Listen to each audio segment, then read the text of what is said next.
Над 36.000 евра се планирани во буџетската ставка на општина Кочани за набавка на нови возила до крајот на годинава. На разгледувањето на извештајот за извршување на буџетот за вториот квартал од 2015 година, ваквата сума создаде дилеми дали навистина толку пари ќе се дадат за набавка на нов автомобил за потребите на општинската администрација, откако претходниот Volkswagen Passat беше оштетен во сообраќајка. При тоа беа упатени забелешки дека дел од ставките во буџетот не се во функција на развојот и на потребите на граѓаните, туку се наменети за друга цел. Токму набавката на нови возила е еден од таквите примери, беше речено, при што повисоката сума од претходно најавуваната за оваа намена ги разбуди дилемите кај советниците.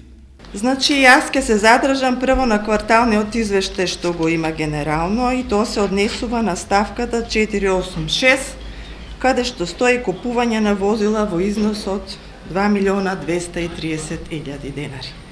Дали се работи за возилото кое што треба да се купи за потребите на градоначалникот или тоа се средства за повеќе возила? Од општинската администрација потврдија дека сумата што е планирана во буџетот за набавка на возила е веродостојна, но тоа не значило дека целата сума и навистина ќе се потроши.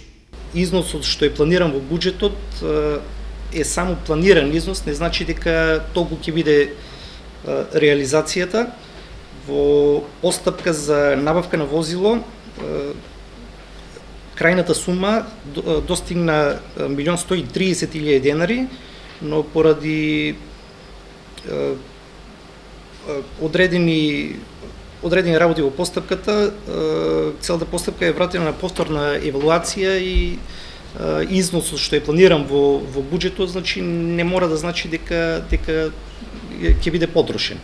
Јавниот тендер за набавка на нов автомобил за потребите на општината беше распишан во текот на летото и пријавувањето на заинтересираните понудувачи траеше до 30 јули. По неуспешната постапка, засега нема најави кога таа ќе биде повторена, а дел од парите за оваа намена беа добиени од продажбата на хаварисаниот Passat, како и од наплатата на осигурената сума за него.